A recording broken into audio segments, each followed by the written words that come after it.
Welcome to Unit 2 of Microeconomics as we look at the AP Econ 2020 AP Exam Review. Here we're looking at Chapters 3, 4, and 5. Let's jump right into Chapter 3, looking at supply and demand. Now, keep in mind that a market is created when we have buyers and sellers agreeing at a market clearing price, agreeing to a price at which this item is for sale to be sold, and a price at which the buyer is willing to pay. So some key aspects here. Imperfect competition, mind you. We'll talk about the others when we get to Unit 4. But the idea here is we have an upward sloping supply curve, downward sloping demand curve, meeting at equilibrium at a price, an equilibrium price of P1, and an equilibrium quantity of Q1. So some elements in this model of this supply and demand. We've got an upward sloping supply curve, as I mentioned, a downward sloping demand curve. We have some factors that will cause the demand curve to shift. We use the mnemonic of what merits demand, and we'll talk about that. We also look at the supply curve shift in think trice for supply, the mnemonic of trice, T-R-I-C-E, that also represents things that can shift the supply curve. But we meet at an equilibrium price, and that equilibrium, a market clearing price. We have no shortages, no surpluses. We're allocatively and productively efficient in that all the resources that have been allocated to produce these products have been used efficiently, and all of the resources have been produced. There is no shortage or surplus as a result of that. And obviously the price and quantity will change as those supply and demand curves shift, but we'll get into all of that here in a moment. So we first look at a demand schedule. A downward sloping demand curve leads to a demand schedule because of the law of demand. Now, if you remember, the law of demand basically says that if we have a higher price, the quantity demanded will be smaller. And we see that here at $350, only 5,000 tickets are sold. That means those that are willing and able to buy these tickets, 5,000 people will pay $350. But as the price falls, notice the quantity demanded. Now, not the demand, but the quantity demanded will increase.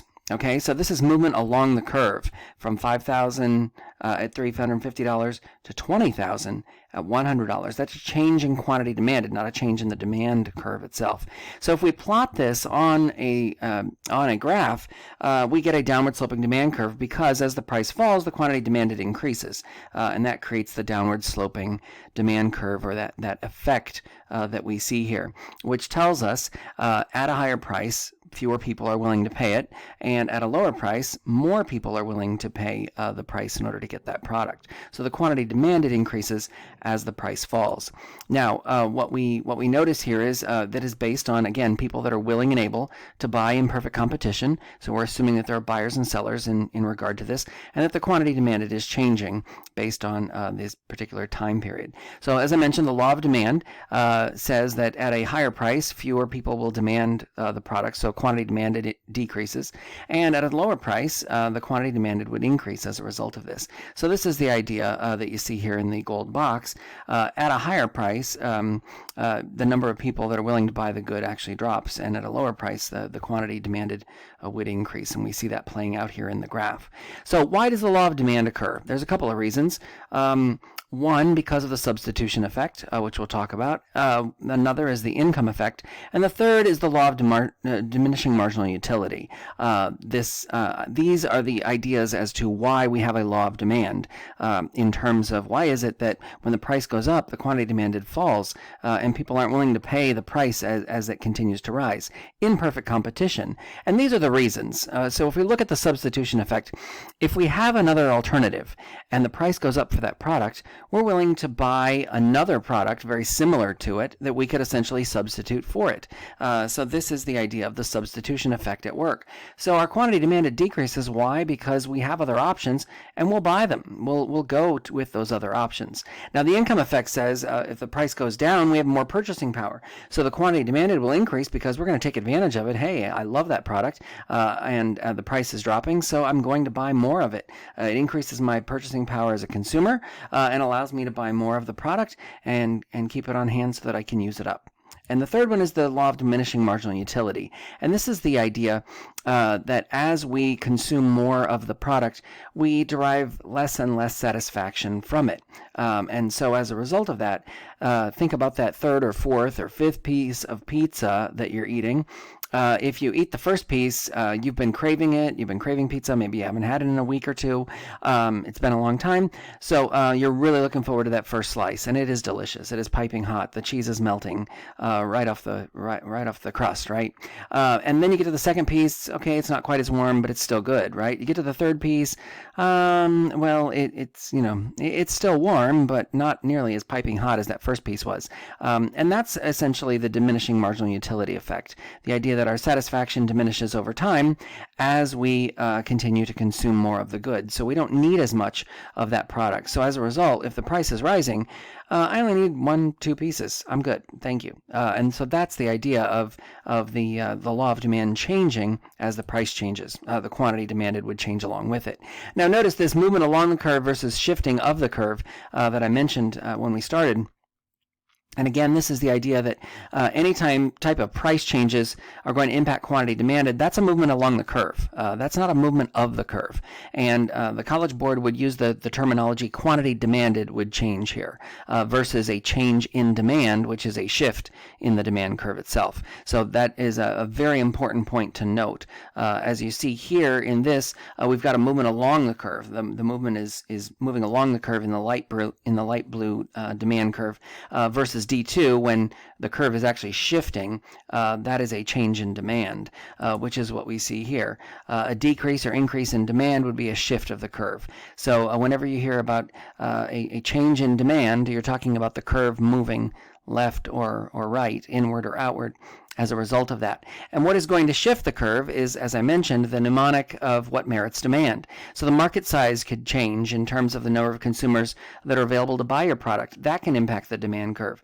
And again, if it impacts it negatively, that would shift demand inward. If it impacts it positively, then it would shift demand outward or rightward. Expectations, including future expectations, can also shift demand here in terms of what the demand for the product may look like, or the product that's coming out, and the ability of people to have access to it or wanting access to it, going down to taste and preference as well. Related prices of related goods. Now remember, price isn't a shifter for this particular product, but a related good price change could impact the demand for this and shift the curve. So for instance, if you are buying hot dogs and hamburgers, or hot dogs and hot dog buns, ketchup and mustard, and the price of hot dogs is going up, chances are it could shift demand for hot dog buns, it could shift demand for ketchup, it could shift demand for mustard, other related goods as a result of a price change for hot dogs. Now, income could also shift the demand curve. If we are going into recession, you could see more people dealing with inferior income as opposed to normal income, and they're not going to buy the higher end items. So the demand curve shifts as economic times change, so that individuals, it reflects the demand of individuals in that market. Again, assuming perfect competition.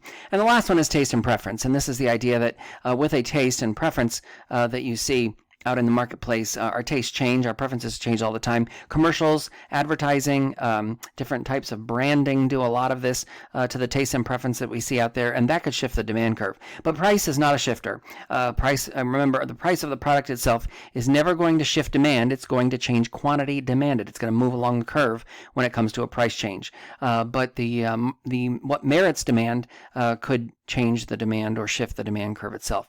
And as we've laid out for here, we've got the price of related goods as substitutes used in place of another. Can obviously, if the price of Pepsi falls, people are going to demand more Coke. If the price or the price of goods that are bought together, as I mentioned, the hot dogs and hot dog buns, for instance, if the price of one is going to increase, the demand for the other would likely shift inward or leftward as a result. Income, same thing. With normal goods, in bad times, you're going to see a lot a demand curve shifting inward or leftward. With inferior goods during bad times, you're going to see the demand shifting outward or rightward as a result of what you see there.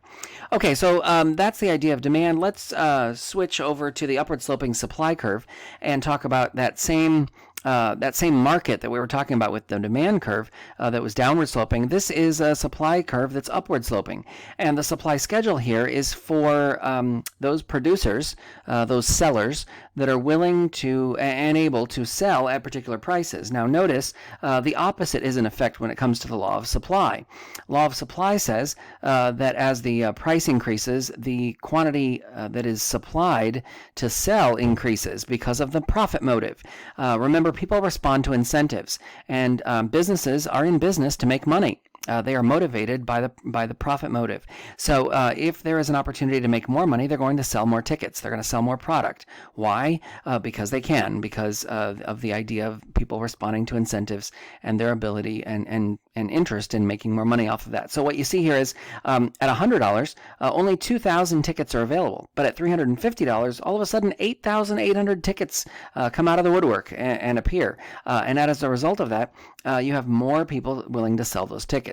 Now that creates the upward sloping supply curve that we talk about, because as the price rises, the quantity supplied is going to increase because, again, of people willing and incentivized to make more money and to make a profit. And in order to do that, they're going to sell at a higher price. They're going to sell more tickets at a higher price as a result. Now remember, the price changes don't change the supply curve itself. They move along the curve. This is the idea of the movement along the curve, not a shifting of the curve. Okay, so if you get to the model that we talk about in the Krugman text, the idea of Gretzky is retiring, there's only so many games left, all of a sudden this is limiting the expectations that Gretzky's going to be around forever and play lots of games. Well, now all of a sudden he's retiring. Now there's only so many games left on the schedule for the year, and so the supply curve shifts inward because there's a lot fewer games to get tickets for. And so now that supply curve shifting inward is going to lead to higher prices as a result of the change along the demand curve. So what we see there is people responding to that shift in the supply curve because of the fact that he's retiring. The amount of tickets is even more limited than it was before. So before you thought you had plenty of time, now you don't. Okay.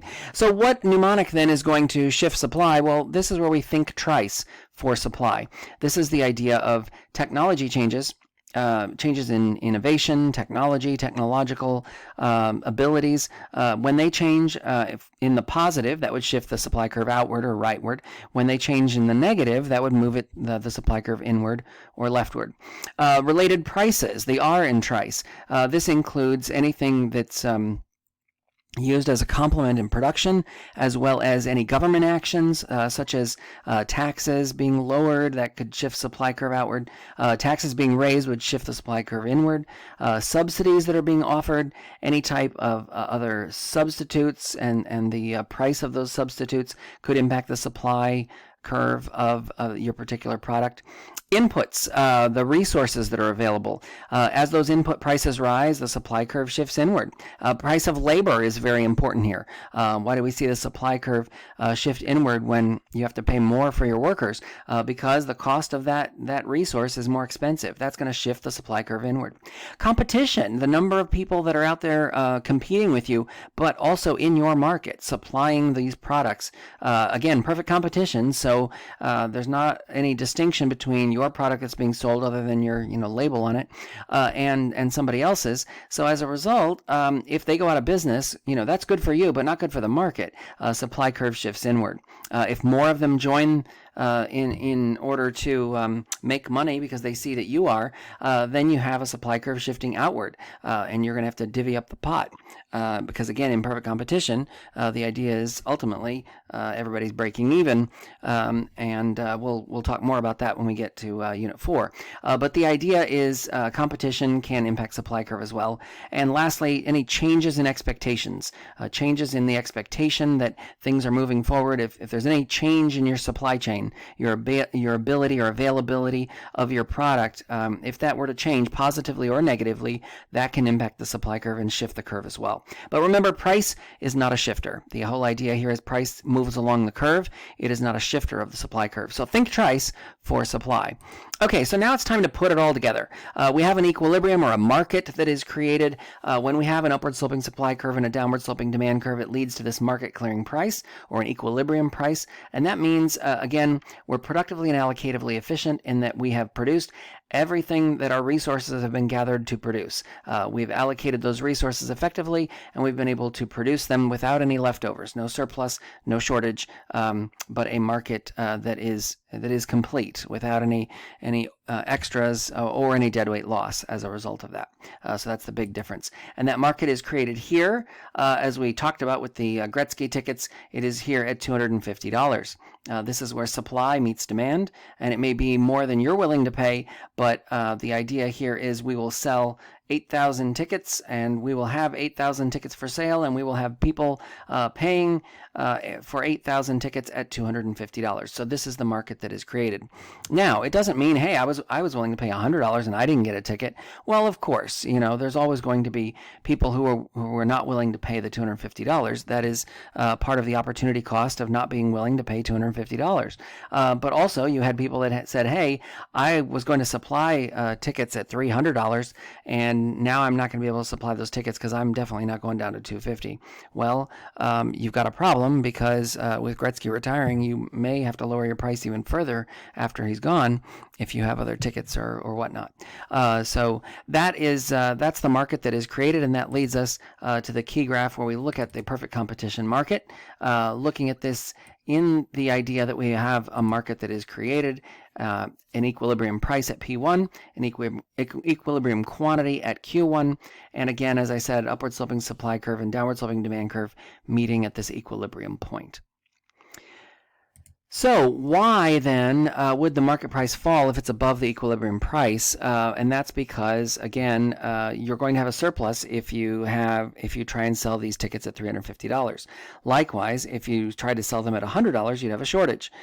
So the market is trying to find a way to clear the number of tickets that are available in a way where both demand and supply is met, and they do that at the market at the equilibrium point. If you're only willing to sell at $350, you're going to have a lot of extra tickets, and you're going to miss the opportunity to cash in on that. And what happens if you have if you're only selling at $150? Well, you're going to have 10,000 people want tickets, but you'll have 15,000 people that want tickets.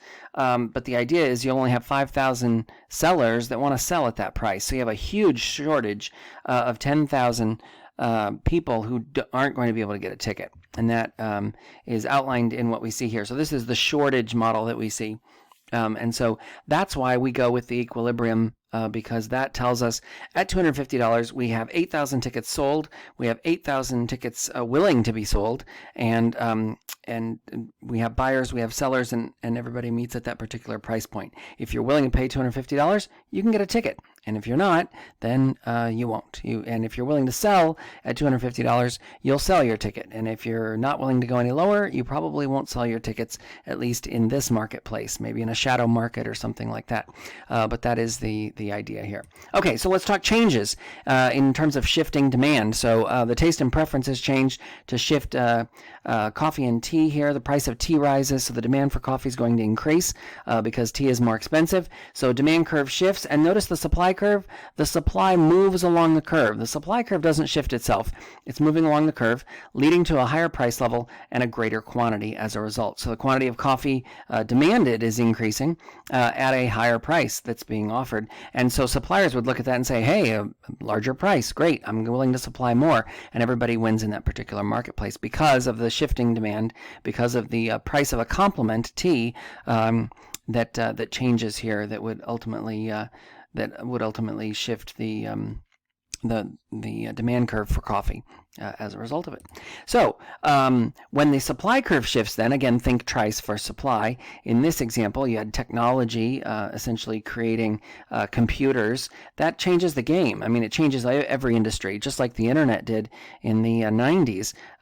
Technology and the advent of the computers in the late 60s and early 70s led to this increase in supply. That's shifting the supply curve, leading to a lower price but a greater quantity.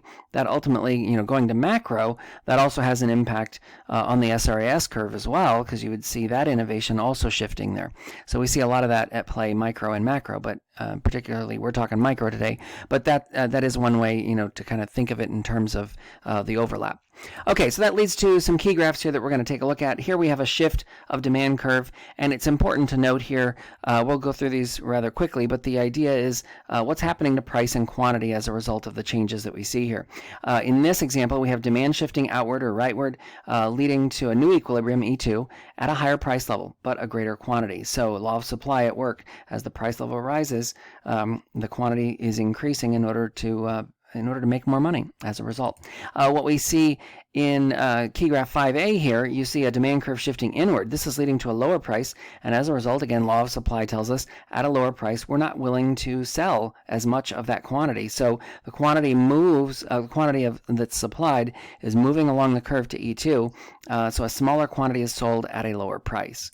Here we have supply that is shifting to the right, and as a result of this, because of supply shifting to the right, maybe it's that new innovation we talked about there, technology or government subsidy or something, this leads to a lower price and a greater quantity. So as a result of this, maybe it's a subsidy, the industries are already getting money from the government, that's offsetting the profit motive they're already gaining, so they're going to produce more at a lower price. Why? Because there's some incentive in the supply to be able to do that. And then the last one here, we have a supply curve shifting inward, and this would lead to, again, demand moving along the curve to equilibrium 2, but at a higher price level and a smaller quantity. Now, this could be there's something wrong in the supply chain, and again, going back to those inputs, maybe resource costs are rising or technology is failing or something like that, leading to a higher price level because the quantity is smaller as a result. So then we get to simultaneous shifts. These are changes that are happening to supply and demand. Remember, when this happens, we talked about this in macro, but when this happens, the idea is that one, either price or quantity, one of the factors we're looking at is going to be indeterminate because it could rise, it could fall, we really don't know. But the idea here is as we see supply and demand shift, in AP, micro, and macro, they're going to shift at the same pace. Notice in this graph, and I included here because of this, notice in this graph you have supply shifting inward a little, but you have demand shifting outward a lot. So there's a pretty good differentiation between the two in terms of, okay, price is going to go up and demand, the quantity is going to increase as well. In AP micro and macro graphs, supply and demand move at the same rate. So if supply curve is shifting inward, it's doing so at the same distance between S1 and S2 as D1 and D2 are if they're moving. So that's why one of these factors usually ends up being indeterminate. Same is true when we see supply curves, whatever way they're shifting. These can look at different, a huge increase in demand versus, a small increase in demand in this example, and a huge increase in supply, or a decrease in supply that can have an impact here. But for the purposes of the AP exam, you have to keep in mind that if they're moving at the same rate. They're moving at the same pace. And so all the graphs that you will see, we tend to keep them all at the same rate. And this is what you see here in key graph 6, which I know these don't match with your key graphs. The idea is these are just for examples to kind of move you along. You'll check the key graphs video if you want to do graph by graph, number by number in terms of those. But here we've got supply and demand both shifting outward or rightward. If that's the case, we know we're going to be producing more, because if supply is shifting outward, we know usually we're going to be producing more anyway. But if demand is shifting outward as well, which would also move quantity to be a greater quantity, and supply is doing the same, then we know quantity is definitely moving outward. But what we don't know is what's happening to price. Price could be going up, it could be going down, it could be staying right where it is, but we have to say that it's indeterminate because they really could be canceling each other out here. And the reason I say that is because if supply is moving, is shifting outward, then usually demand will be moving along the curve to a lower price level. But if demand is moving outward, it's moving along the supply curve and would lead to a higher price level. So do they really negate negate each other in those actions? And the answer is they probably do. It probably ends up right at a place where they're staying the same, but we just don't know. So we use the term indeterminate or question mark to establish this. And so the price is indeterminate, but the quantity is greater. Now let's look at the opposing type of view here. If we have supply shifting inward, but demand is also shifting inward, same problem but the other direction. And this is a problem because obviously if demand is moving inward, that's not good for your product. And if supply is moving inward, then something's happened to think twice that's happening in a negative way that's impacting your supply. So as a result of this, you're definitely producing less of a quantity, but again, price is indeterminate because both of them are moving in the same direction. They're reducing your quantity in that same capacity as well. Now what we see in this key graph is they're moving in opposite directions. And in this case, when they're moving in opposite directions, the quantity is going to cancel each other out. Remember I said they each other move, when one moves, the other one moves along the curve. And when they do that, basically the quantity is canceled out. So is it up a little, down a little, or staying the same? We don't know, so we say quantity is indeterminate. But we definitely know when demand is shifting inward, that we end up with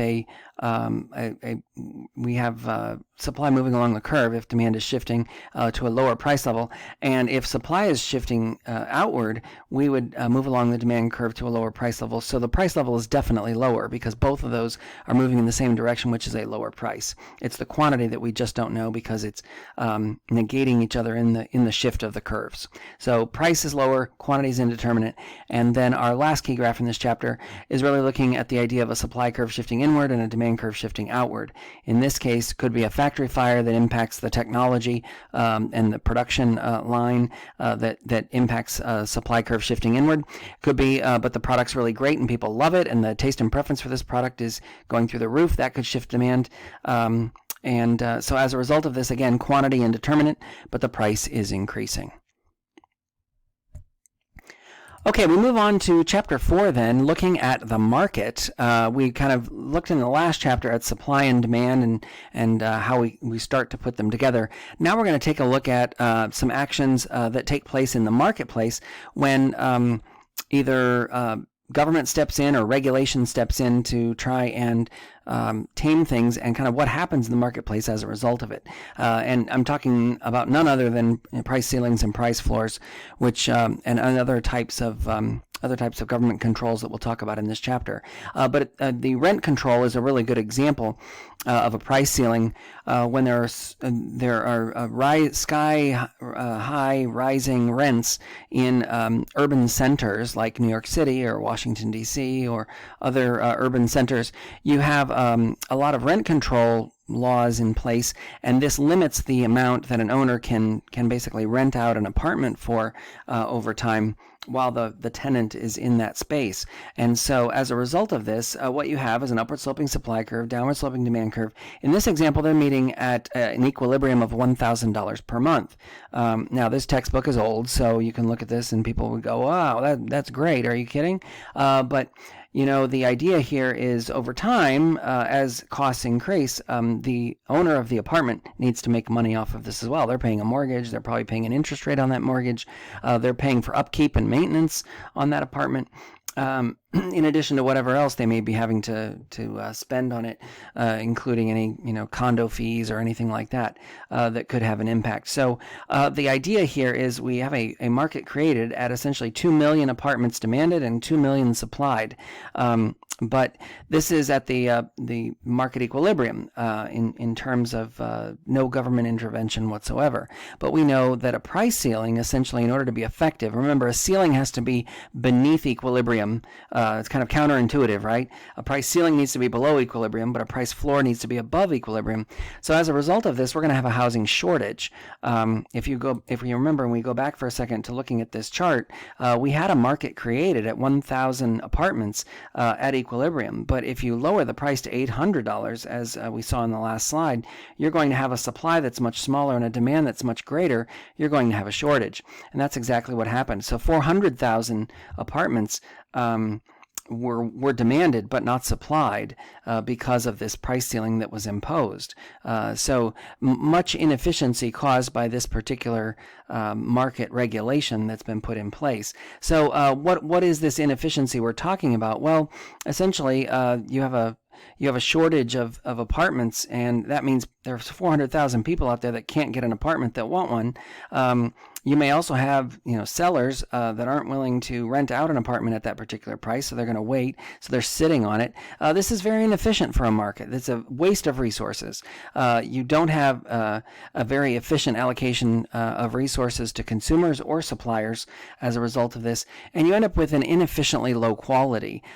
If I'm going to only be able to charge $1,000 a month, well, then I'm not going to replace the all of the appliances in the kitchen. I'm not going to do that work on the bathroom I thought I was going to do. I'll just wait until the pipe blows and then, everybody's swimming in water, and I'll deal with it then and go that route. So you have those types of problems that are at work as well. So this also creates the black markets or the shadow markets that you see, in which people are trying to pay more for an apartment in order to get a primo apartment off the marketplace as a result of that. So it really does create a lot of inefficiency in terms of that. Now, the other model is a price floor. Remember, a price ceiling needed to be below equilibrium to be effective. A price floor needs to be above equilibrium to be effective. And in this market, we see without any government intervention, the price of butter per pound is actually $1. You see 10 million pounds of butter being demanded and 10 million being supplied. But the government comes in and sets a price floor of $1.20 and says, remember, to be effective, it's got to be above equilibrium. Otherwise, it would have no effect. If they came in and said, price floor is going to be 80 cents, well, the market was already at $1, so who cares, right? But it isn't. It's $1.20, and as a result, we're going to have a lot more butter than we really wanted to have because we wanted to sell it. And we could have sold it all in an efficient marketplace at $1, but because of this government regulation, we have 3 million pounds of butter as a surplus because the demand is not as great as the supply at this point. So now we have 3 million pounds of butter that we don't know what to do. Can we put them in, can we store them in your fridge? Is that okay? And that really is the question. And these products, many times they face obsolescence. The idea of they age. You can't just throw them in a warehouse somewhere and come back in a year or two, and when the price goes up and then sell them, they'll be rotten by then. Even things like paper, you just can't hang on to them forever. They don't last. Lumber is the same. Butter would be no different. So there's a lot of inefficiency in the marketplace as a result of these types of things. And minimum wage is a good example of a price floor, usually above equilibrium in order to be effective. But it creates, according to economists, now politicians will have a very different, or elected officials will have a very different viewpoint on this, but strictly looking at it from an economic point of view, minimum wage is an inefficient allocation of resources. And as a result of that, you're going to have terribly inefficient high quality of the product that you're getting. So this butter is primo at $1.20. I mean primo in terms of, we even added to the packaging in order to make it worth the $1.20, right? We don't need it to be a fancy package. Something basic, sell it to me for $1. We're good. But that also creates a black market. Because in this sense, not just labor working below minimum wage, but then you also have butter, for instance, being sold on the black market at a price lower than the price ceiling, than the price floor. As a result of this, you have a lot of butter being dumped, as you can imagine, because they don't want to hang on to it and lose out on the product. I'd rather sell it for 80 cents than have to sit on it and not sell it for anything. So 80 cents is better than 0 cents is the point. So why do we have these price floors? Why does it really matter? Well, because of this idea of influential sellers, there's going to be a benefit for some people. Imagine the minimum wage, the whole idea of people not being able to make ends meet with the wages that they're earning. So price floor institutes that, and there are definitely causes and reasons behind why government officials do that. The question is, again, on the margin, right? The question is, how much are we talking about? Are we talking about a $15 an hour wage? Are we talking about a $12 an hour wage, $18 an hour wage. What are we talking about? And that's really where it makes the difference.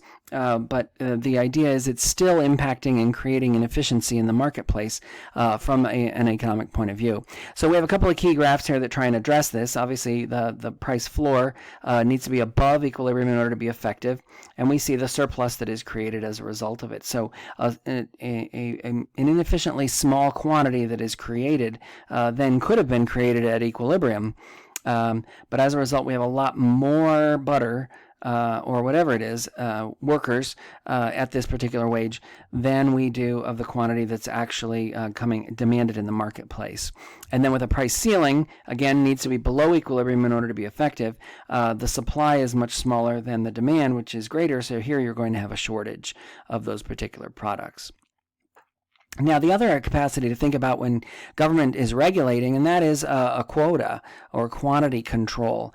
This is kind of putting a limit on how many of the product can be bought or sold. We see this a lot with trade. We talked about it in macro. The idea of only letting so many of the cars from Japan into the country or something like that, and trying to set some type of quota limit on it as a result. New York City is a good example of this with taxi cabs. They give the medallion or the license to the owner, allowing them to supply the good in terms of the resources, taxi rides around the city. Now Uber and Lyft are changing that model in terms of the types of licenses that are there, and they've held up in court in terms of making that happen from a free enterprise point of view. They've really kind of changed the game on that quantity control, kind of pushed back on the market. As a result of that, we have seen some changes in terms of the equilibrium price with that quota that is normally in place there. So that has kind of changed the game as a really good example of where the market, the government steps in and the market strikes back. That really is a good example there. So in this model, without government intervention, we see equilibrium of $5 per ride. And 10 million supplied and demanded. But then if there is a quota that's imposed, a certain number that you can't go above, 8 million rides, notice that the quantity demanded is going to, with 8 million rides, is going to be, the price is going to be at $6 for those 8 million rides. But what the supplier is going to get is actually the $6, and this wedge is going to all go to the supplier or the producer as a result of this. Now, if this were a tax, this box here, the wedge that you would see, would be tax revenue, but in this case, it's what we call quota rent.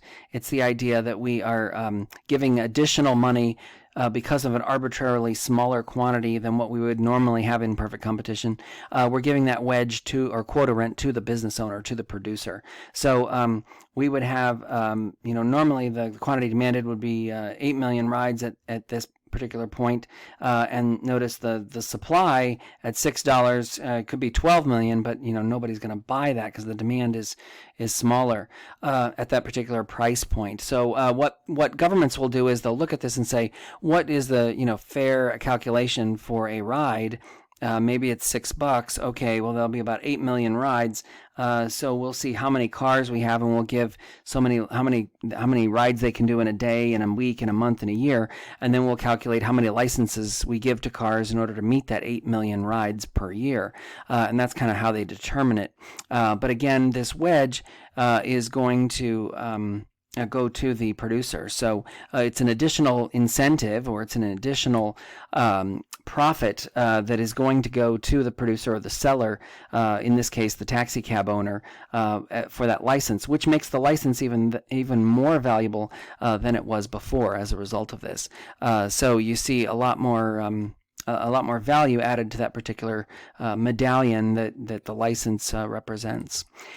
So this key graph essentially is what we talked about: upward sloping supply curve, downward sloping demand curve. This quota that's imposed here with this price floor essentially creates a price level at P2. That was the $6 we talked about, but the equilibrium price was at $4 or 5, and then when it was at P3, essentially this box becomes the quota rent. And that is going to go to the producer in addition to what is the producer surplus down here. Now this creates a new area that we haven't talked about because of the inefficiency. It creates what we call a deadweight loss. This deadweight loss is as a result of the fact that we could be producing at equilibrium and producing a much greater quantity, but we're not in this case. So everything below demand and above supply would be a part of our deadweight loss as a result of this. And that's the yellow boxes that you'll see in a lot of these key graphs today. Okay, so let's move on to excise taxes then. So we're going to see the same type of graph as we saw there. The only difference is the quota rent will be the excise tax. But why do governments do this? Well, a lot of times they're looking at this in terms of trying to level the playing field. We talked about this in macro, the idea of leveling the playing field for workers or for businesses that are bringing or that are importing products from overseas and at lower prices, and we're trying to provide an excise tax or a tariff, if you will, on that product in order to kind of stem the domestic industries that we see here. Sometimes excise tax is added onto a taxi ride or some type of a good, and they're doing that in order to give the government money in order to pay for different programs like free ride home, paid for by the government to keep people who are intoxicated off the streets and from getting behind the wheel. But this does drive a wedge between what buyers are paying and what producers are getting as a result of this. So what we see is this is essentially a supply shift because remember it's a tax. The tax is the related government action in the R in trice that shifts the supply curve. So this shift in the supply curve leads to a higher price than what we would be paying at equilibrium. And here is our quota rent box that now becomes the excise tax box. So this is government revenue that's going to go to the government, and the producer is only going to get $4. Meanwhile, the consumer is paying $6, and that essentially creates a wedge between what the consumer is paying and what the producer is actually getting. So it's a disincentive for consumers and producers as a result of this because neither one of them are seeing that money. And we still have the deadweight loss in this A, B, E triangle that we see here because we could have been producing 10 million rides at equilibrium of $5, but we're charging $6, and the producer is losing out, the consumer is paying more, so they're losing out as a result of this. Now, if you have a demand curve shift, in this case, and the idea here is the taste and preference for taxi cabs goes down because of other options that are instituted.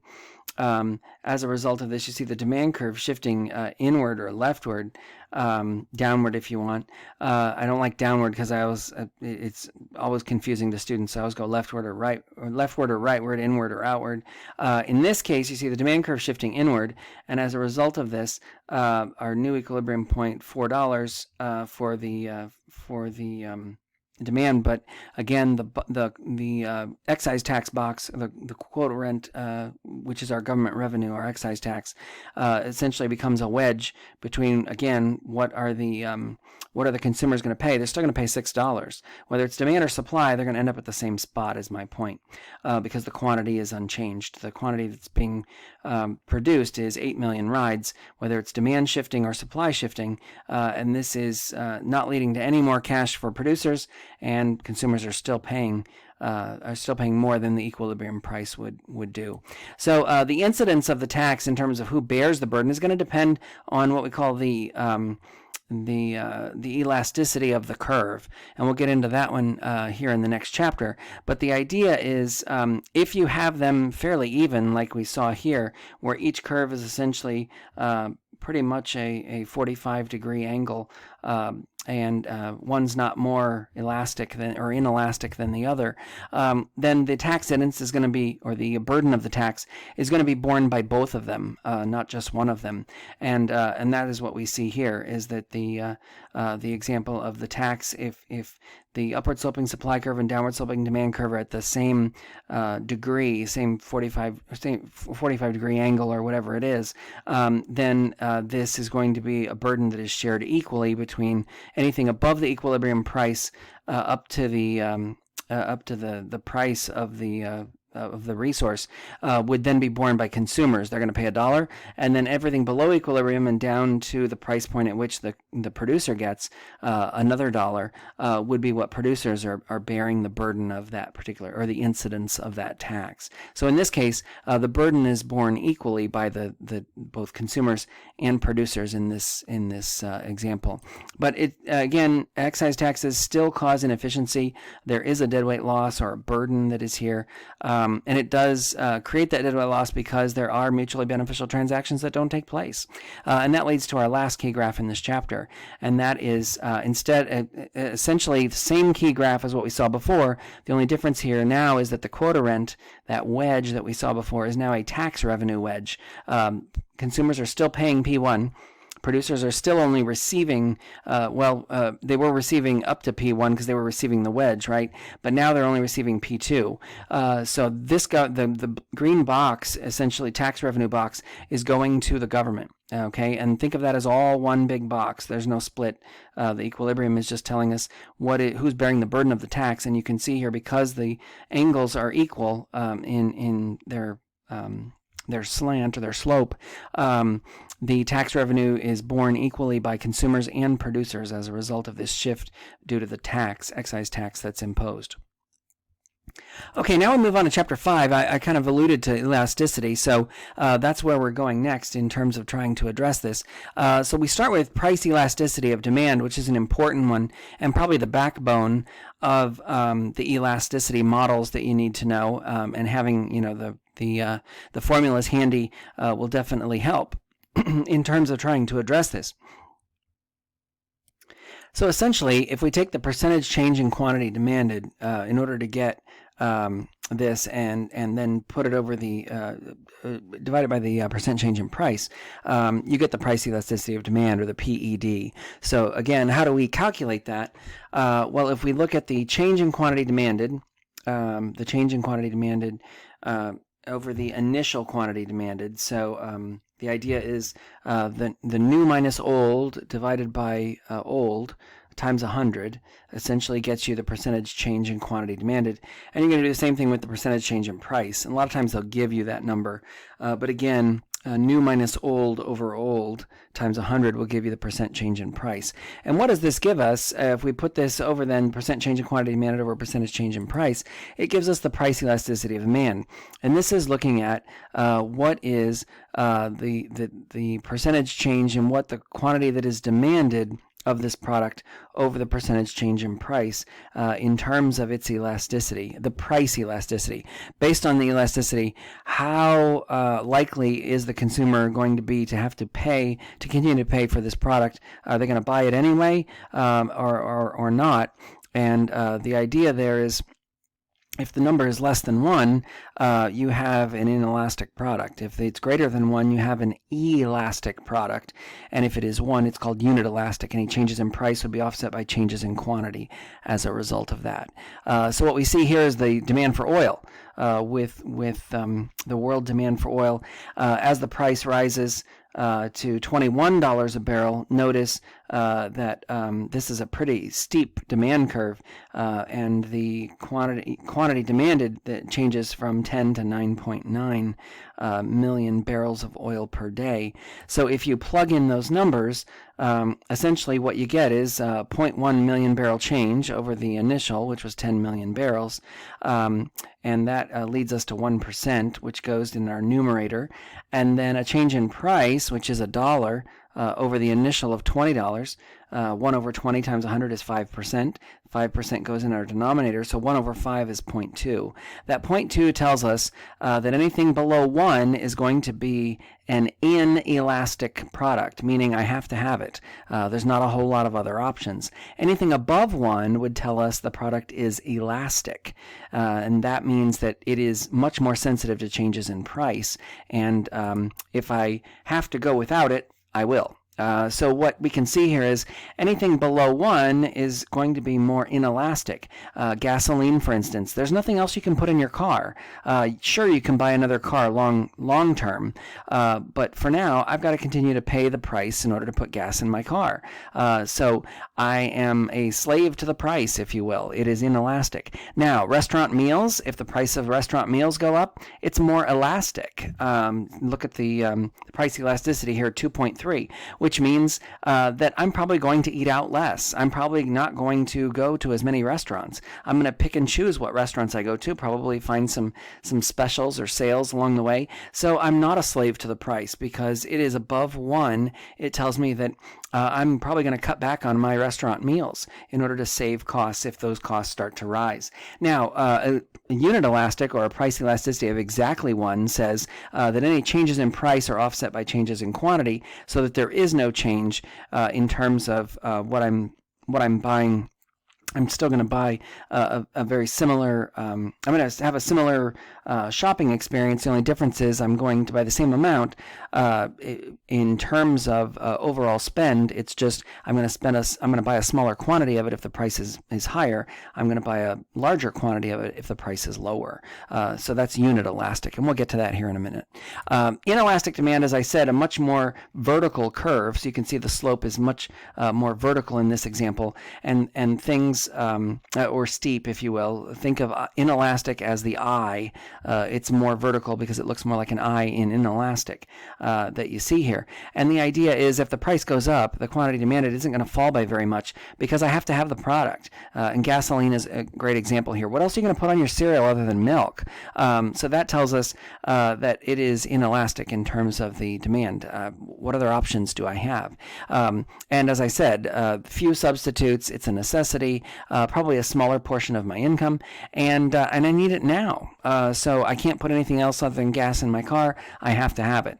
That's the characteristics of inelastic demand. Now, elastic demand is much more sensitive to changes in price. This is anything above a price elasticity of demand of 1, and soda, for instance, if the price of soda goes up, then I can choose that, hey, I don't want to buy any more soda. Maybe I'll cut back on the quantity that I'm buying of that soda and adjust accordingly. That means it's more elastic. It's sensitive to changes in price, and it's going to change my quantity that I'm going to be buying because it's more expensive. We see this with pizza. We see this with real estate and beef and boats. All of this because there are many substitutes here. A lot of these items that are more elastic, many times the luxury items are included here, including, when the price of luxury cars goes up. If you can afford it, great, but if you can't, you're not going to buy it.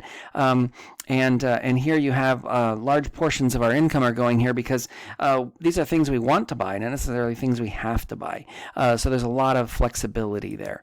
And we see here some examples of elastic and inelastic with what we were talking about. So electricity, for instance, very inelastic. What other options are you going to have? Sure, you can put in solar. Sure, you can put in geothermal. But that's long term. What are you going to do next month if you don't pay your bill? Well, you're going to probably use less electricity, sure, but you're still going to have to pay the electricity bill. So this is the idea of things being inelastic in nature. And unit elastic, as I mentioned, any price changes are going to be offset by quantity changes, so that essentially what you are going to be buying and selling is going to remain the same in terms of how much your spend is not going to change. It's the quantity that's going to adjust based on the price.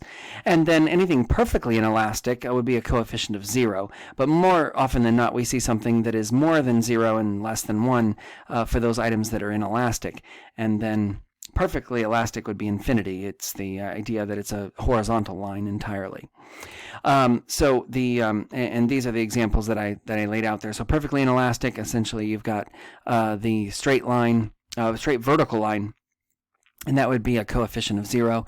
Perfectly elastic would be a horizontal line, and that would be essentially a coefficient that is infinity, because you would only be sensitive to changes in price and nothing else. And as we know, nothing's entirely that. There are lots of options and other reasons why we choose things. That's not necessarily it.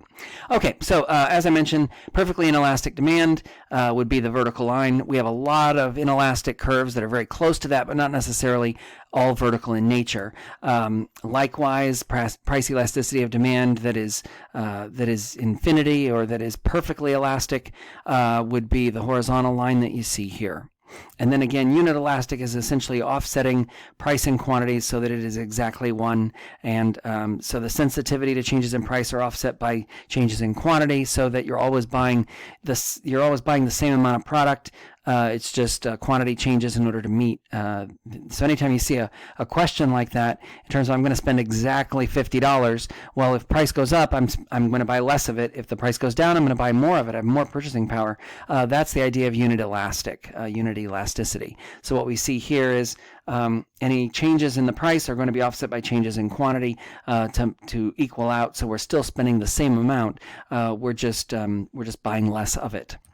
Inelastic demand, the same. Here it's a 0.5. So notice the 20% increase in the price generates a 10% decrease in the quantity of crossings. Why? Because it's more inelastic. People have to have it, so they don't have a whole lot of options. You have to pay the bill. Versus elastic demand, where a 20% increase in the price leads to a 40% decrease in quantity demanded.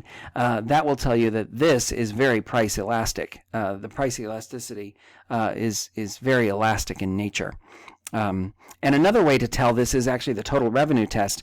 If you multiply price times quantity over time and you see that total revenue goes up as the price goes up, then that tells you that the product is inelastic. If the total revenue actually falls as the price goes up, you'll see that the product is actually elastic as a result of what happens there. And the reason is because if the price goes up and total revenue goes up, that means people have to have it. They're going to pay for the price increase. Therefore, it's an inelastic good. And if the price goes, if the revenue goes down as a result of a price increase, then you know it's elastic, because the price is leading more people to say, oh no thanks, I'll pass, I'll wait on that particular item. Now, price effect and quantity effect, very important here in terms of playing out. This is saying that after a price increase, every time every unit that you're selling at that higher price is going to raise revenue, and this is the idea that essentially, if you have an inelastic good, the revenue is going to rise as a result of this price effect that you see at work here. With the quantity effect, after a price increase, you're going to sell fewer units. Revenue is falling. These are more elastic goods that you would see at work there. So you kind of see this playing out depending on what's at work. But again, the price effect versus quantity effect is an important one to note, because again, you can determine with the total revenue test, you can determine if you're increasing prices and your revenue is rising, then you know it's an inelastic good, versus the price falling, total revenue falling as a result of price increases. That would tell you that the good is more elastic than inelastic. And again, unit elastic, again, the total revenue amount is going to stay the same, because any price increases are going to be offset by any quantity, fewer quantity that's being purchased there as a result of that. So between A and B, the idea here is, if you're looking at this, 50% increase in price is leading to 125%, or excuse me, 50% decrease in price leading to 125% increase in the quantity demanded. And that tells us with the price decreasing and the total revenue increasing, the demand is elastic. If that price were to rise, the quantity demanded would shrink drastically, and that tells us that the demand is elastic. It's moving along the elastic portion of the curve as a result of that. And again, the elastic portion is going to tell us that a higher price is going to reduce total revenue, a lower price is going to increase total revenue. If demand is inelastic, a higher price is going to increase total revenue as a result. And that leads us to the key graph, in which we look at elasticity moving along those lines. Again, the idea here is if total revenue rises as a result of a price increase, you're in the inelastic portion of the curve. If the total revenue rises as a result of prices falling, then you're in the elastic portion of that curve, versus unit elastic. Any changes in price will be offset by changes in quantity. So it's really important to note price elasticity of demand. We talked about this in the last chapter. one of the questions that the College Board loves to ask is, what is the incidence, or who bears the burden of the tax? And we're going to see that based on the elasticity, that really does matter. So in this example, when you see a supply curve that is more elastic and demand that's more inelastic, you're going to have consumers that are going to bear more of the burden of this tax. Here's the equilibrium at $1, and if the tax is imposed, notice supply is more elastic. I don't have to sell it, but demand, look at that.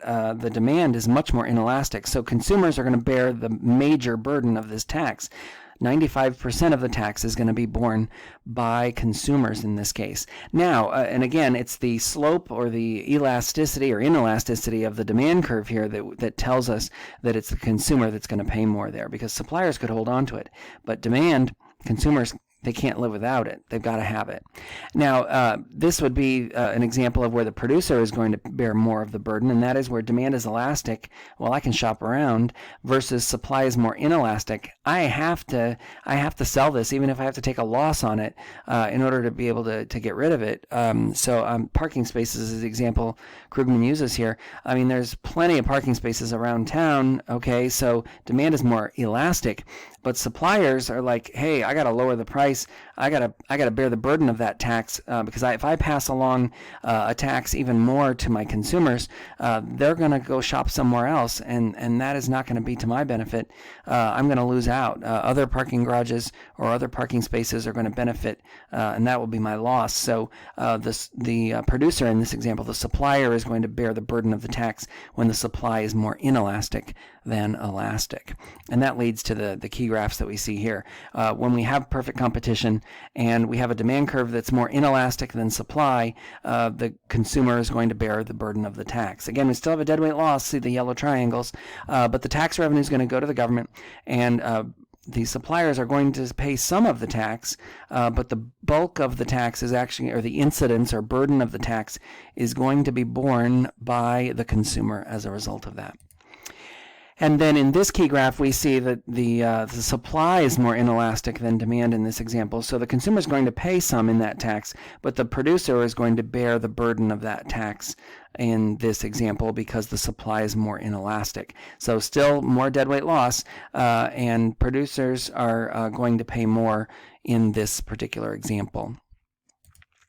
Now, what happens when we look at two goods and try and determine whether the elasticity of demand between the two goods is inelastic or elastic? And this is what we use the cross-price elasticity of demand for, looking at measuring two goods and the effect of the change in a change in one good's price on the quantity demanded of the other. So this is just same kind of formula, but a percent change in quantity of good A, and that is demanded, and then the percent change in the price of B. So depending on whatever information you're given, and usually they'll give you that information, not ask you to calculate it, but they'll say, the percent change in hot dogs is this, but the percent change in price of mustard and ketchup combo is this, and then you measure the cross-price elasticity. Now, in this case, when the number of the cross-price elasticity is positive, it would be a substitute. And a good example of that is, I always tell students that you think of a complement as negative, and you're grabbing for the mustard, creating a negative sign with your arm. That's a complement, versus a positive. Hey, we have a sub today, right? Yay, it's a positive. So you have these two examples in terms of the cross-price elasticity of demand. And so if the number is positive as a result of that percentage change in quantity demanded over percent change in price of one good over the other good, and if it's negative, it would be a complement. Income elasticity is the same type of thing. Again, percent change in quantity demanded over percent change in income instead of price, but essentially tells us the same thing.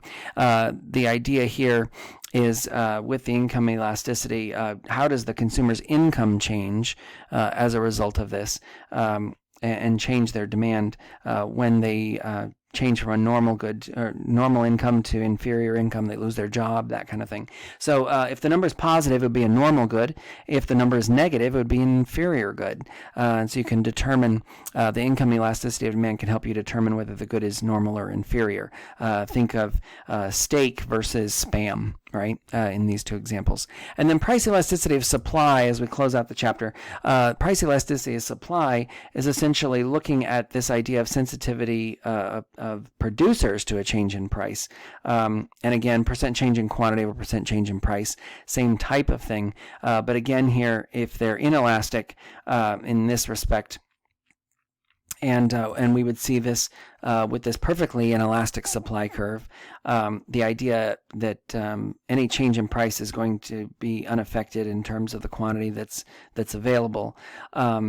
And this example, beachfront land, whether the price goes up or down, the beachfront land is still there. The supply is unchanged.